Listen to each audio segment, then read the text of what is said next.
언약의 돌기둥을 세우다라는 말씀의 제목으로 은혜를 나누려고 합니다.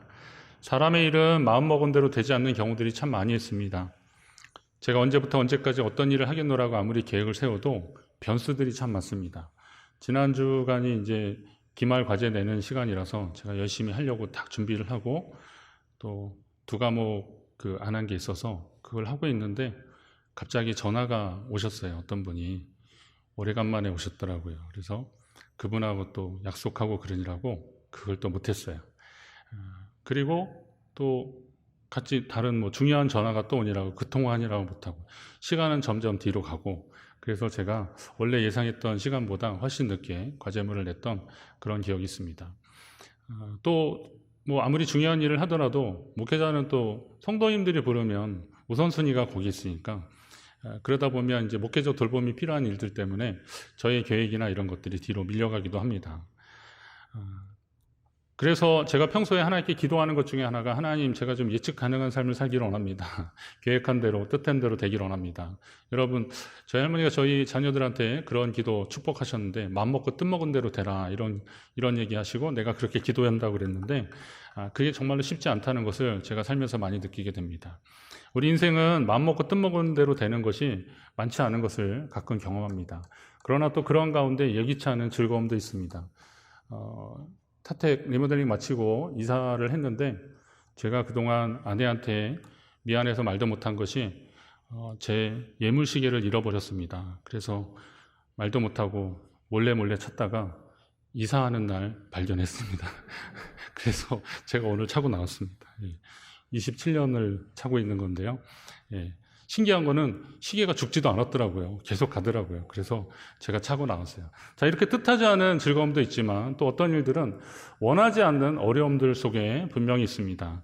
그럼에도 불구하고 우리 인생은 하나님이 주신 소중한 선물과 같다. 여러분 믿으시기 바랍니다. 또 인생은 기적의 날들입니다. 이 소중한 날들이고 또 기적의 날들입니다. 날마다 기적과 같은 날들입니다. 그래서 이 날들을 우리 하나님 앞에 감사하면서 살아야 됩니다. 100세가 다 된 야곱이었는데 지난번 6년 전에 나로 가게 하소서라고 말했을 때가 91세라 그랬는데 지금 그리고 나서도 6년이 지났으니 이제 조금 있으면 100살이 되는 야곱입니다. 근데 이 야곱이 하나님께 대한 그 믿음의 열정을 포기하지 않고 다시금 아버지 집으로 돌아가려고 하고 있습니다. 야곱에게는 하나님이 약속하신 것과 약속하신 곳에 대한 믿음이 계속 있었습니다. 포기하지 않는 믿음이 그의 가운데 있었습니다. 야곱은 창세기 28장에 사닥다리 환상을 보면서 그 땅을 떠나올 때 하나님과 언약을 맺습니다. 그가 서원하며 기도했다 그랬어요. 뭐라 그랬냐면 하나님이 나와 함께 계셔서 내가 가는 이 길에 나를 지켜주시고 내가 평안히 아버지 집으로 돌아오게 하면 여호와께서 나의 하나님이 되실 것이다. 이렇게 말씀합니다. 하나님이 내 주인이 되실 것이다. 하나님이 나의 전능자가 되실 것이다. 이런 고백을 하나님께 했거든요. 그러니 20년이 지나도 계속 야곱은 이 약속의 말씀, 하나님 앞에 기도했던 이 서원의 기도를 잊지 않고 계속 살았던 것입니다. 성도라면 저마다 하나님이 주시는 말씀들이 있을 겁니다. 주님을 만났을 때 하나님 내게 주시는 말씀들이 있습니다. 요한복음 3장 16절 이런 거 있잖아요. 요한복음 1장 12절 영접하는 자 곧 그 이름을 믿는 자들에게 하나님이 자녀가 되는 권세를 주셨다. 저는 로마서 5장 8절입니다. 우리가 아직 죄인 되었을 때 그리스도께서 우리를 위하여 죽으심으로 하나님께서 우리에게 대한 자기의 사랑을 확증하셨다. 저는 이 약속의 말씀이 제 가운데 새겨져 있습니다. 신학교 1학년 때 물론 제가 예수님을 인격적으로 만났을 때 받은 말씀들도 있지만 신학교 1학년 때 하나님 제게 주신 이 말씀 때문에 제가 어떤 상황 속에서도 아들의 생명까지 내어주신 하나님이라면 내게 좋은 것으로 예비하지 않으시겠는가. 예레미야 선지자가 말했던 것처럼 인생으로 하여금 걱정하고 근심하게 하는 거, 고생하게 하는 거 하나님의 본심이 아니라 그랬으니 하나님은 반드시 나를 선한 길로 인도하실 것이다. 이 약속의 말씀이 제가 하나님의 일을 하는 데 있어서 힘이 되고 용기가 되고 있습니다. 여러분에게도 이 약속의 말씀이 끝까지 남기를 주의 이름으로 축원합니다. 그리고 그 약속의 말씀을 붙잡고 살아가다가 만나는 인생의 어려움들 속에서도 그걸 붙잡고 믿음으로 살아가는 사람들, 다른 것이 아니라 하나님과의 약속의 말씀을 붙잡고 살아가는 사람들을 하나님은 응원하시는 겁니다. 지치지 않고 피곤치 않게 하시고 때로는 낭망이 되더라도 다시 하나님은 일으켜 주실 것입니다. 오늘은 성도가 하나님과 맺은 언약이 사람들과의 관계 속에서 어떻게 이행되고 있는지, 그리고 하나님은 그것을 어떻게 이루어 주시는지 말씀을 통해서 보려고 하는데, 저와 여러분에게 큰 은혜의 시간이 되시길 바랍니다. 야곱과 라반의 관계를 계속 창세기 말씀을 나누면서 봤는데, 오늘이 이제 마지막입니다. 자, 야곱이 라반과의 관계가 계속 있습니다. 라반은 야곱의 외삼촌입니다. 어머니 오빠인데요. 그가 형 에서의 눈을 피해서 바다나람, 이 하란까지 와서 근 20년을 살게 되었습니다. 거기서 많은 일들이 있었습니다. 그러면서도 야곱은 자기의 몸은 비록 라반, 외삼촌의 집에 있었지만 하나님의 약속을 따라가는 삶을 절대 포기하지 않았습니다. 야곱이 노년에 하나님 앞에 기도했던 것이 있습니다. 창세기 49장에 보면 여호와여 나는 주의 구원을 기다리나이다, 이렇게 기도합니다. 하나님, 나는 주의 구원을 기다립니다. 이거는 하나님, 내가 끝까지 하나님의 구원을 기다립니다. 그의 평생 하나님을 의지했음을 말하고 있습니다. 그가 정말 더 노년에 자녀들을 하나하나 불러다가 그들의 이름을 불러가며 그들을 축복하고 기도했던 것, 하나님이 그 복을 그들의 자녀들에게 계속 임하기를 바라는 그 기도의 대목들, 그 현장들을 보면 야곱이 얼마나 하나님을 경외하며 믿음 안에서 살려고 했는지를 알 수 있습니다. 자, 이 야곱이 아버지 집으로 돌아가려고 하는 결심을 오늘 드디어 실행합니다. 자신을 붙잡으려고 하는 외삼촌 라반의 눈을 피해서 라반이 양털을 깎는 날을 잡아서 야곱은 그날 그 땅을 나오게 됩니다. 라반도 야곱을 그냥 보낼 수 없었습니다. 어떻게든 야곱을 잡으려고 했기 때문에 그가 떠났다는 소식을 듣고 부지런히 양털 깎는 일을 멈추고 다시 그를 쫓아가서 열흘 길을 쫓아가서 그래서 야곱을 붙잡습니다. 그런데 야곱을 만나기 직전에 하나님이 라반에게 선악간에 그에게 말하지 말라, 그에게 시시비비를 따지지 말라라는 말씀인데, 이게 단순히 하지 말라는 얘기가 아니라 그렇게까지 말씀하신 것은 내가 만약에 이 말을 어기고 야곱에게 위해를 가한다면 내가 너를 가만히 두지 않겠다라고 하는 하나님의 경고의 말씀입니다. 그러니 이제 라반이 그 얘기까지 듣고 꿈에 그렇게 하나님의 강권적인 역사를 경험했으니 어떻게 야곱에게 그렇게 할 수 있겠습니까? 그래도 또 할 말은 해야겠잖아요. 그래서 라반이 한 말은 뭐냐면, 내가 나를 속이고 내 딸들을 칼에 사로잡힌 자같이 납치하듯이 그렇게 끌고 갔으니 이게 어떻게 된 일이냐라고 야곱에게 추궁을 하고 있습니다. 그러면서 내가 언제 떠난다고 말만 잘했으면 내가 즐거움과 노래와 북과 수금으로 너를 보냈겠는, 이렇게 잔치를 해서 송별식을 해서 너를 보냈거늘 어찌하여 내가 나를 속이고 이렇게 도망치듯 갔느냐라고 야곱을 책망하고 있습니다. 솔직히 라반에게는 그런 마음은 하나도 없었습니다. 그를 위해서 잔치를 베풀거나 그럴 생각은 하나도 없었고요. 축복할 마음들은 하나도 없었습니다. 하지만 야곱이 섬기는 하나님이 자신의 꿈에 나타난 것이 라반에게는 두려움이었던 겁니다. 그래서 그 말에 순종하지 않으면 하나님이 자기를 가만두지 않을 것 같으니까 어쩔 수 없이 야곱을 위해를 가하진 않지만 그러나 할 말은 해야겠다라는 겁니다. 그리고 또 라반의 입장에서는 이 야곱이 나가면서 자기 집에 아주 소중한 것을 훔쳐간 거예요. 그게 뭐냐면 이제 드라빔입니다. 드라빔. 이 우상을 훔쳐간 겁니다. 드라빔이라는 것은 각 가정마다 있었던 그 우상, 섬김의 대상을 형상화했던 것들인데요. 이걸 훔쳐간 겁니다. 이건 야곱이 훔쳐간 것이 아니라 라헬이 훔쳐갔죠. 그런데 야곱의 아내 라헬이 아버지 집을 나올 때 도대체 왜 이걸 훔쳐 나왔는지 참 아깝더라고요. 왜 그랬을까?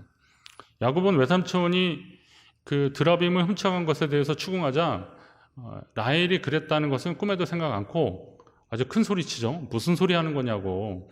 외삼촌의 신을 누구에게서 찾든지 그는 살지 못할 것이라고. 만약에 그런 일을 한 사람은 그거는 생명으로 대신할 거라고 그렇게 얘기합니다. 우리 형제들 앞에서 무엇이든지 외삼촌의 것을 훔친 것이 있거면 도둑질한 것이 있으면 그거 다 가져가라고 그렇게 아주 장담을 하면서 얘기합니다. 결국은 말한 대로 되죠. 이게 라헬이 그런 거라서 라헬은 가나안으로 오는 여정 가운데 죽게 됩니다. 참 아쉽더라고요. 라헬이 훔친 드라빔은 고대 근동에서 흔히 볼 수 있는 가정의 수호신, 수호 우상 같은 그런 것입니다. 사진 한번 보실래요? 좀 예쁘게 생겼어요. 이렇게 생겼는데 이게 이제 고대 그 근동 지방에서 출토된 것들입니다. 그런데 라헬 입장에서는 아버지 집에 살면서 평소 아버지가 이 드라빔을 소중히 여기고 이 족장 시대였기 때문에 라반이 드라빔을 소중히 여기면서 그거를 소중히 여기고 거기에 절하고 막 그랬던 것들을 봤는데, 라반의 집이 또 잘 됐잖아요. 그러니까 이 집에 잘 되고 풍성함이 저 드라빔 때문에 그런 것이 아닐까 하는 보통 때의 마음이 있었어요. 그러다 보니까 아버지 집을 나오는 시점에서는 내가 저거라도 가지고 가서 우리 집을 좀 흥하해야겠다라는 그런 마음이 있었을 것입니다. 그러나 이 생각은 남편 야곱이 지금 아버지 라반의 집을 떠나고 그가 하나님이 약속하신 그 땅으로 가야 되는 그 목적에 무엇인지를 망각한 생각이었던 거죠. 그 드라빔을 통해서 내가 뭔가를 얻으려고 했던 생각들은 남편 야곱의 마음을, 그 믿음을 온전히 이해하지 못했던 그런 행동들입니다. 왜냐하면 사실 그걸 모르진 않았을 것 같은데, 출발하기 전에 야곱이 그 아버지 집으로 돌아가라 라고 하는 하나님의 말씀을 듣고서 아내들한테 이야기를 하잖아요. 자기가 하나님께 받은 약속들, 비전들, 그리고 내가 다시 가야겠다라고 설명을 하니까 그 라헬이 그랬어요. 이제 하나님이 당신에게 이르신 일을 다 준행하라 라고 그렇게 용기를 불어넣어주고 지지하고 격려해 줬는데, 근데 그 일을 행하는 시점에서 왜 하필 그 드라빔을 라헬이 훔쳤는지 참 이해가 안 됩니다. 왜 그랬을까요? 미련이 남았던 거죠. 이것은 마치 그 롯의 아내가 멸망하는 이 소돔상을 피할 때 그 남은 게 너무 아까워서 뒤를 돌아보는 것 같은 그런 마음인 거예요. 그 드라빔이 있으면 뭔가 좀 잘 될 것 같은 그런 마음들, 의지하는 마음들, 그런 미련이 그 속에 있었기 때문에 그걸 훔쳐왔던 겁니다. 여러분의 인생에 있어서 드라빔은 어떤 것들이 있습니까? 한번 잘 생각해 보십시오. 원래 드라빔은 아까 사진에서처럼 보통은 그리 크지 않았습니다. 아버지 라반이 그 드라빔, 훔쳐간 라반 그 드라빔을 찾으러 왔을 때 여기저기 막 뒤질 때요, 사실 라헬이 그걸 훔쳐왔는데 어떻게 할 수 없으니까 그거를 낙타 안장에 이렇게 주머니에 숨겨놨습니다. 그리고 자기가 생리 중이라서 아버지 일어나지 못하겠다고, 일어나서 내려서 맞이하지 못하겠다니까 아버지가 그냥 그런 줄 알고 또 뒤지다가 없으니까 그냥 갔는데, 자, 그럼 그때의 그 드라빔은 그렇게 크지 않았습니다.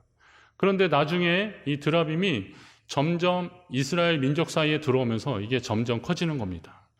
이 드라빔이 크기가 커졌다는 것은 드라빔을 의지하는 사람들의 마음이 커졌다는 것입니다.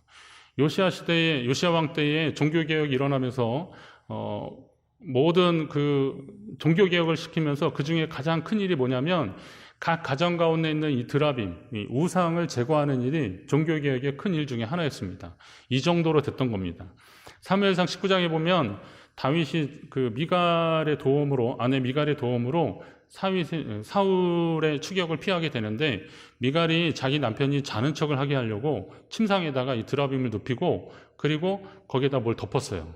그 말은 다시 말하면 말 안장 주머니, 그러니까 낙타 안장 주머니에 넣을 만한 조그만 드라빔이 아니었다는 거예요. 이게 점점 커진 겁니다. 이제는 사람 덩치만 했던 겁니다. 그런 것들이 가정 가운데 계속 있게 되는 겁니다. 그러니 이 드라빔 우상의 크기만큼 커진 것이 아니라 우상을 의지하는 마음들이 계속 커졌던 겁니다. 오늘 우리 가운데 어떤 드라빔이 있는지를 한번 잘 보시라는 겁니다.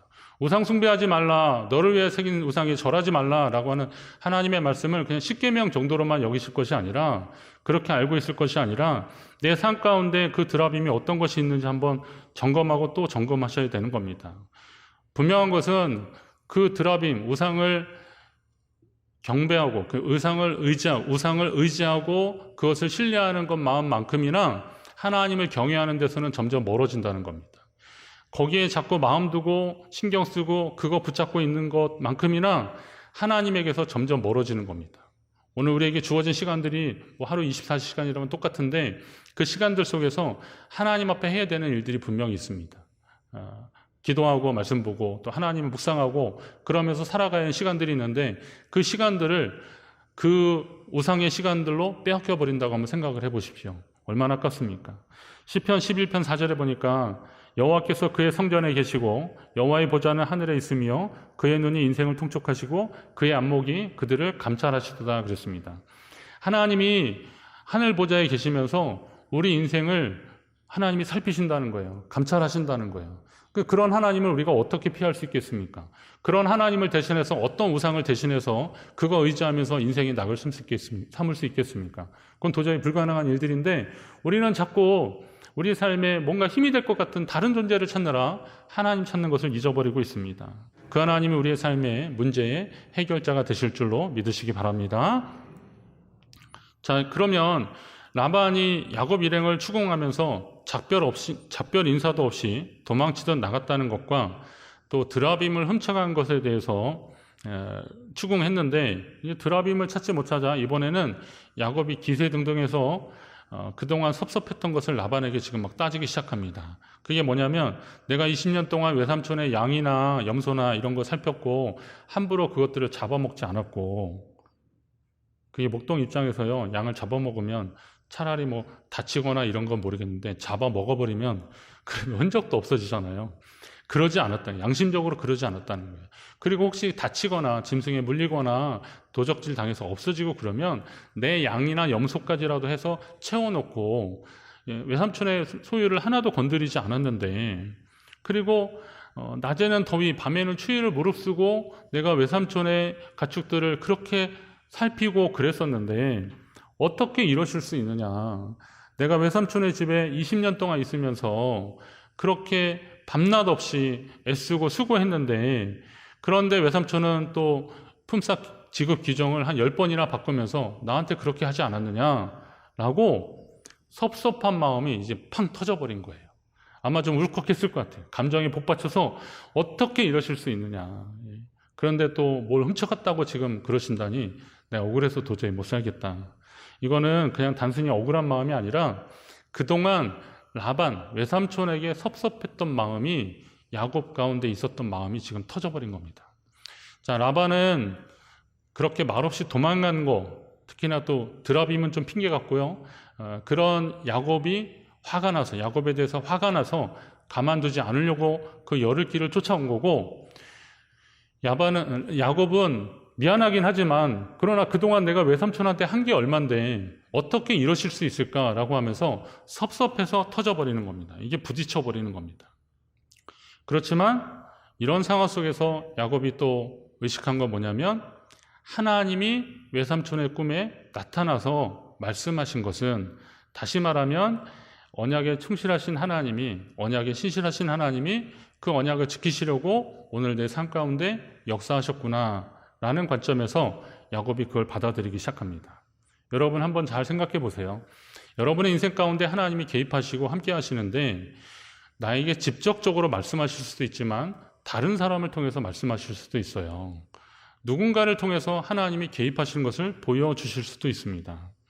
어떤 사람들은 이런 하나님의 개입을 지난주에 말씀드린 대로 참견 같다고 그렇게 부담스러워하고 그거를 좀 외면하려고 애쓰는 그런 마음들이 있습니다. 그런데 여러분, 하나님이 여러분의 삶에 참견하시고, 이 참견이라는 어감이 좀 이상하죠. 자, 하나님이 여러분의 삶에 개입하시고 역사하시는 것이 뭐가 문제입니까? 하나님이 여러분의 삶에 개입하시는 게 이게 뭐가 문제입니까? 하나님이 여러분의 삶을 주도하시고 이끌어 가시는데 만약에 여러분의 삶에 개입하지도 못하시고 여러분을 인도하시지도 못하시는 하나님이라면 우리가 그 하나님을 믿을 필요가 뭐가 있겠습니까? 여러분의 삶의 전 생애를 하나님이 우리를 인도하실 때 우리는 아멘 하는데, 그럼에도 불구하고 하나님이 역사하시고 때로는 강권적으로 내가 아니면 다른 사람을 통해서도 말씀하시는 그런 손길로 역사하시지 않는다면 우리가 그 하나님을 믿을 필요가 무엇이냐 이거예요. 목사님이 하나님 믿을 필요 없다라고 말씀했다라고 갑자기 졸다 듣지 마시고 잘 생각해 보세요. 이게 어떤 말씀인지. A.W. 토저라는 목사님이 그렇게 말씀했어요. 만약에 오늘 우리가 주님이 없는 인생의 바닥에 그물을 던지며 주님은 도대체 어디 계신 거야 라고 그렇게 말하는 사람이 있다면 그는 자기 안에 주님이 계시는 걸 느끼지 못하는 그 이유가 뭐냐면 그 안에, 그의 본성 안에 하나님을 닮은 것이 없기 때문인데 그거 회개하지 않아서 그렇게 되는 것이다. 이렇게 얘기하셨어요. 이분이 굉장히, 제가 이분 책을 이렇게 계속 보면서 어떻게 이런 귀한 말씀들을 뽑아낼까, 그리고 묵상할까, 대단하신 것 같아요. 그 시리즈 책들이 있는데 제가 요즘 계속 관심 있게 보고 있어요. A.W. 토저입니다. 미국 목사님인데요. 근데 이분이 그런 얘기를 한 거예요. 만약에 내가 하나님의 그 섭리하시고 인도하시는 그 삶 가운데 분명히 있고 어디 가든 느낄 수 있는데도 불구하고 하나님 없는 것처럼 그 바다에 금을 던지면서 도대체 고기 잡을 때 아무것도 건지지 못하는 것처럼 도대체 하나님은 어디 계시는 거야? 라고 그렇게 불평한다면 차라리 그 불평하는 시간에 내가 하나님을 느끼지 못했습니다. 하나님이 그렇게 말씀하시고 역사하시는데 깨닫지 못했습니다. 라는 그 잘못을 회개해라 라고 그렇게 지적하고 있어요. 그렇게 하셔야 되지 않을까요? 왜 하나님은 그때 침묵하셨는가? 왜 하나님은 그때 나를 외면하셨는가? 할 것이 아니라 그때 나와 여전히 함께 하셨던 하나님을 내가 경험하지 못했음에 그걸 느끼지 못했음에 하나님 앞에 회개하는 심령이 되라라는 겁니다. 그게 맞다는 거죠.